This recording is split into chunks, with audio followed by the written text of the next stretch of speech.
ಹೆಸರು ಸನಾಯಿಸ್ಗೌಡ. ನಾನು 7ನೇ ತರಗತಿಯ ಎ ವಿಭಾಗದಲ್ಲಿ ವ್ಯಾಸಂಗ ಮಾಡುತ್ತಿದ್ದೇನೆ. ನಮ್ಮ ಕನ್ನಡ ಶಿಕ್ಷಕಿಯಾದ ಕಾವೇರಿ ಮೇಡಮ್ ರವರು ನಮಗೆ ಈ ನಾಟಕ ಮಾಡುವ ಒಳ್ಳೆಯ ಅವಕಾಶವನ್ನು ಕೊಟ್ಟಿದ್ದಾರೆ.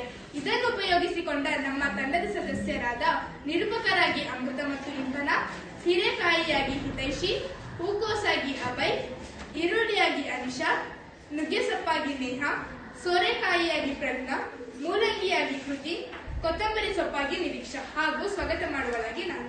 ಇಂತಹ ಅವಕಾಶವನ್ನು ಕಲ್ಪಿಸಿಕೊಟ್ಟ ಕಾವೇರಿ ಮೇಡಮ್ ರವರಿಗೆ ಧನ್ಯವಾದಗಳನ್ನು ಸಲ್ಲಿಸುತ್ತಾ ನಾಟಕವನ್ನು ಪ್ರಾರಂಭಿಸಿದ್ದೇನೆ.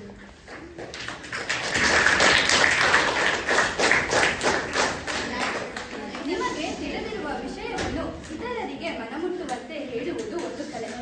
ಇಲ್ಲಿ ತರಕಾರಿಗಳು ತಮ್ಮನ್ನು ಪರಿಚಯಿಸಿಕೊಳ್ಳುವ ಸಂದರ್ಭವನ್ನು ಕೊಡಲಾಗಿದೆ. ತರಕಾರಿಗಳ ಮಹತ್ವ ಅರಿತು ಹೆಚ್ಚು ಸೇವಿಸುವ ಮೂಲಕ ನಮ್ಮ ಆರೋಗ್ಯವನ್ನು ಉತ್ತಮಪಡಿಸಿಕೊಳ್ಳಬೇಕು. ಅಂದು ಏಪ್ರಿಲ್ 7 ವಿಶ್ವ ಆರೋಗ್ಯ ದಿನಾಚರಣೆಯ ಅಂಗವಾಗಿ ತರಕಾರಿಗಳ ಮೇಳ ಏರ್ಪಟ್ಟಿತ್ತು. ಕಾರ್ಯಕ್ರಮದಲ್ಲಿ ತರಕಾರಿಗಳ ದಂಡೇ ಸೇರಿತ್ತು. ಎಲ್ಲಿ ನೋಡಿದರೂ ದವಸ ಧಾನ್ಯ, ಸೊಪ್ಪು ತರಕಾರಿ, ಹಣ್ಣು ಹಂಪಲು, ಔಷಧಿ ಸಸ್ಯಗಳು, ಸಾಂಬಾರ ಪದಾರ್ಥಗಳ ಕಲರವ ತುಂಬಿತ್ತು. ಅಲಂಕೃತವಾದ ವೇದಿಕೆಯ ಮೇಲೆ ಸೊಪ್ಪು ತರಕಾರಿಗಳ ಒಂದೊಂದಾಗಿಯೇ ಬಂದು ತಮ್ಮ ಗುಣ ವಿಶೇಷತೆಗಳ ಬಗ್ಗೆ ನಿರ್ಗಳವಾಗಿ ಮಾತನಾಡುತ್ತಿದ್ದರು. ಅವುಗಳ ಮಾತುಗಳನ್ನು ಕೇಳಿ ಸಭಿಕರು ಚಪ್ಪಾಳೆ ತಟ್ಟುತ್ತಿದ್ದರು. ಮೊದಲು ಹೀರೆಕಾಯಿ ವೇದಿಕೆಯನ್ನು ಏರಿತು. ಓ ನನ್ನ ಪ್ರೀತಿಯ ಸಹೋದರರೇ, ನಾನು ಯಾರು ಬಲ್ಲಿರಾ? ನನ್ನ ಮೈ ಬಣ್ಣ ಹಸಿರು ನೋಡಿ, ಮೈಯೆಲ್ಲ ಸುಕ್ಕುಗಟ್ಟಿದೆ. ನಾನು ಭಾರತದಲ್ಲಿಯೇ ಹುಟ್ಟಿದ್ದು. ಚಪ್ಪರದ ಬಳ್ಳಿಯಲ್ಲಿ ಜೋತು ಬೀಳುತ್ತೇನೆ. ನನ್ನ ಹೆಸರನ್ನು ಕೇಳಿದರೆ ಹಿರಿ ಹಿರಿ ಇಕ್ಕುತ್ತೀರಿ. ಈಗಲಾದರೂ ತಿಳಿಯುತ್ತೆ ನಾನ್ಯಾರೆಂದು. ನಾನೇ ಹೀರೆಕಾಯಿ. ನನ್ನಲ್ಲಿ ಎ ಮತ್ತು ಸಿ ಖನಿಜಾಂಶದ ಜೀವಸತ್ವದ ಜೊತೆಗೆ ಖನಿಜಾಂಶವೂ ಇದೆ.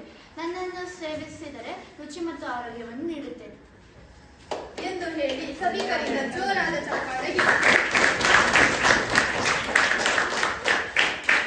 ನಂತರ ಕೂಗುವುದು. ಇಲ್ಲಿ ಸೇರಿರುವ ಬಂಧುಗಳೇ, ಗೋಬಿ ಮಂಚೂರಿ ಎಂದರೆ ನಿಮಗೆ ಬಲು ಪ್ರೀತಿಯಲ್ಲವೇ? ತಿಂದಿದ್ದು ನೆನಪಿಗೆ ಬಂದು ಬಾಯಲ್ಲಿ ನೀರು ಬರುತ್ತಿರಬಹುದಲ್ಲವೇ? ಇರಲಿ, ವಿಷಯಕ್ಕೆ ಬರೋಣ. ನಾನಿಲ್ಲದೆ ಗೋಬಿ ಮಂಚೂರಿ ಸಿದ್ಧವಾಗುವುದೇ ಇಲ್ಲ. ನಾವು 3 ಜನ ಸಹೋದರರು. ಗೆಡ್ಡೆಕೋಸು, ಎಲೆಕೋಸು ಮತ್ತು ಹೂಕೋಸು ಎಂದು ನಮ್ಮನ್ನು ಕರೆಯುತ್ತಾರೆ. ಸೂಪ್, ಹುಳಿ, ಪಲ್ಯ, ಪರೋಟ, ಪಕೋಡ, ಗೋಬಿ ಮಂಚೂರಿ ಮುಂತಾದ ಅಡುಗೆಗಳಿಗೆ ನಾವು ಬೇಕು. ನನ್ನ ಸೇವನೆಯಿಂದ ರಕ್ತಶುದ್ಧಿ, ಚರ್ಮ ರೋಗಗಳು ದೂರವಾಗುತ್ತದೆ. ನಿಮ್ಮ ಸೇವೆಗೆ ನಾನು ಸದಾ ಸಿದ್ಧ. ನನ್ನನ್ನು ಸೇವಿಸಿ ಆರೋಗ್ಯದಿಂದಿರಿ ಎಂದು ಹೇಳಿ ಎಲ್ಲರಿಗೂ ನಮಸ್ಕಾರ. ಏಕೆ ನನ್ನನ್ನು ನೋಡುತ್ತಿದ್ದಂತೆ ಕಣ್ಣು ಮುಚ್ಚಿದ್ದೇನೆ? ಕೊಯ್ದಾಗ ಮಾತ್ರ ಕಣ್ಣಿನಿಂದ ನೀರು ಬರುವುದು ಎಂಬುದನ್ನು ಮರೆತಿರಾ? ನನ್ನ ತವರು ನೆರೆಯ ಚೀನಾ ದೇಶ. ಆದರೂ ಭಾರತದಲ್ಲಿ ವಾಣಿಜ್ಯ ಬೆಳೆಯಾಗಿ ಸ್ಥಾನ ಪಡೆದಿದ್ದೇನೆ. ನನ್ನನ್ನು ಇಂಗ್ಲಿಷ್ನಲ್ಲಿ ಆನಿಯನ್, ತೆಲುಗುನಲ್ಲಿ ಎರ್ರಗಡ್ಡ, ತಮಿಳಿನಲ್ಲಿ ವೆಂಗಾಯಂ, ಕನ್ನಡದಲ್ಲಿ ಉಳ್ಳಾಗಡ್ಡಿ, ಈರುಳ್ಳಿ ಎಂದು ಕರೆಯುತ್ತಾರೆ. ನನ್ನಲ್ಲಿ ಆರೋಗ್ಯಕ್ಕೆ ಅಗತ್ಯವಾದ ಸಿ ಜೀವಸತ್ವವಿದೆ. ನನ್ನನ್ನು ಪಲ್ಯ, ಸಾಂಬಾರ್, ಉಪ್ಪಿಟ್ಟು, ಕೋಸಂಬರಿ ಮುಂತಾದ ಅಡುಗೆಗಳಲ್ಲಿ ನಾನು ಬೆಳೆದರೆ ಆಹಾ ಏನು ರುಚಿ ಎಂದು ಹೇಳಿ ವೇದಿಕೆಯಿಂದ ನಿರ್ಗಮಿಸಿದರು. ಹಿರಿಯರೇ, ವೈದ್ಯರು ತರಕಾರಿಯ ಜೊತೆ ಹಣ್ಣನ್ನು ಸೇವಿಸುವುದನ್ನು ಹೇಳಿರುವುದನ್ನು ನೀವು ಕೇಳಿರಬಹುದಲ್ಲವೇ? ನಾನು ಮರದ ಮೇಲೆ ಇರುವವಳು. ಸೊಪ್ಪಿನ ಜೊತೆಗೆ ಕಾಯಿಯನ್ನು ನೀಡುತ್ತೇನೆ. ಯುಗಾದಿ ಹಬ್ಬದಲ್ಲಿ ನನ್ನನ್ನು ಬಹು ಪ್ರೀತಿಯಿಂದ ಕೊಂಡೊಯ್ಯುತ್ತಾರೆ.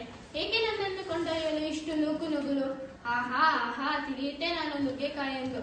ನನ್ನಲ್ಲಿ ಕಬ್ಬಿಣ, ಕ್ಯಾಲ್ಸಿಯಂ ಜೊತೆಗೆ ಎ ಮತ್ತು ಸಿ ಜೀವಸತ್ವವಿದೆ. ಮಕ್ಕಳ ಬೆಳವಣಿಗೆಗೆ ಸಹಕಾರಿಯಾಗಿದ್ದೇನೆ. ಇರುಳುಗಣ್ಣಿನ ತೊಂದರೆಯನ್ನು ನಿವಾರಿಸುತ್ತೇನೆ. ನಿಮ್ಮ ಮನೆ ಮತ್ತು ಶಾಲೆಯ ಆವರಣದಲ್ಲಿ ನನ್ನನ್ನು ಬೆಳೆಸಿರಿ. ಖರ್ಚಿಲ್ಲದೆ ನಾನು ನುಗ್ಗೆಸೊಪ್ಪು ಹಾಗೂ ಕಾಯನ್ನು ನೀಡುತ್ತೇನೆ. ಧನ್ಯವಾದಗಳು ಎಂದು ಕಾಯಿಯೊಂದು ಏರಿತು. ಮಾನ್ಯರೇ, ನಾನು ಸೋರೆಕಾಯಿ. ನನ್ನ ತವರು ಭಾರತ. ನನ್ನನ್ನು ಹುಳಿ, ಕಡಬು, ಪಲ್ಯ, ಉಪ್ಪಿನಕಾಯಿ, ದೋಸೆ ಮುಂತಾದ ಅಡುಗೆಗಳಿಗೆ ನೀವು ಬಳಸುತ್ತೀರಿ. ನಾನು ಹಲವು ಪೌಷ್ಟಿಕಾಂಶದ ಕಣಜವೇ ಆಗಿದ್ದೇನೆ. ನಾನು ಬಲಿತ ನಂತರ ನನ್ನ ಹೊಟ್ಟೆಯೊಳಗಿನ ಬೀಜವನ್ನು ಹೊರತೆಗೆದು ಉರುಳೆ ಆಕಾರದಲ್ಲಿರುವ ಹೊರಕವಚವನ್ನು ಒಣಗಿಸಿ ತಂಬೂರಿಯಾಗಿ ಮಾಡಿ ಗೀಗಿ ಪದಗಳನ್ನು ಆಡುತ್ತೀರಿ. ಸಂಗೀತಕ್ಕೆ ನನ್ನ ಕೊಡುಗೆ ಅಪಾರ. ಅದು ನಿಮಗೆ ನನ್ನ ನಮನ. ಕೇಳಿದ ಮೊದಲಿಗೆ ತನ್ನ ಪರಿಚಯ ಮಾಡಿಕೊಳ್ಳುವ ಬಯಕೆ ಉಂಟಾಯಿತು. ಗೆಳೆಯರಂತೆ ತಾನು ವೇದಿಕೆ ಏರಿ ಮಾತು ಆರಂಭಿಸಿದರು.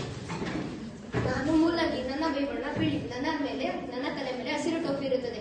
ನನ್ನ ತವರೂರು ಯುರೋಪ್ ಮತ್ತು ಏಷ್ಯಾ. ನನ್ನಲ್ಲಿ ಎ, ಬಿ, ಸಿ ಅನ್ನಾಂಗಗಳಿವೆ. ನನ್ನನ್ನು ಪಲ್ಯ, ಸಾಂಬಾರ್, ಮೊಸರು ಬಜ್ಜಿ ಮತ್ತು ಮುಂತಾದ ಅಡುಗೆಗಳಲ್ಲಿ ನನ್ನನ್ನು ಬಳಸುತ್ತಾರೆ. ಕೆಲವರನ್ನ ಘಾಟು ವಾಸನೆ ಇಷ್ಟಪಡೋದಿಲ್ಲ, ಆದರೆ ನನಗೂ ಸ್ವಲ್ಪ ಬೇಸರ. ಹಿರಿಯರೇ, ಇತ್ತೀಚೆಗೆ ನನ್ನನ್ನು ಹುಡುಗಿಯರ ಜುಟ್ಟಿಗೆ ಹೋಲಿಸುತ್ತಾರೆ. ಆದರೆ ನನಗೇನು ಬೇಸರವಿಲ್ಲ, ಏಕೆಂದರೆ ನನಗೆ ಬಿಟ್ಟಿ ಪ್ರಚಾರ ಸಿಕ್ಕು ಖ್ಯಾತಿ ಪಡೆದಿದ್ದೇನೆ.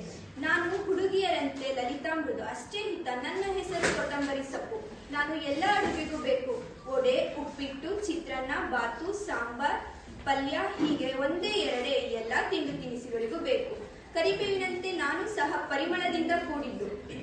ನನ್ನಲ್ಲಿ ಅಧಿಕ ಪ್ರಮಾಣದ ಕಬ್ಬಿಣಾಂಶ ಇರುವುದನ್ನು ನೀವು ತಿಳಿಯಿರಿ. ಕಬ್ಬಿಣಾಂಶವು ರಕ್ತಹೀನತೆ ಕೊರತೆಯನ್ನು ತಡೆಯುತ್ತದೆ.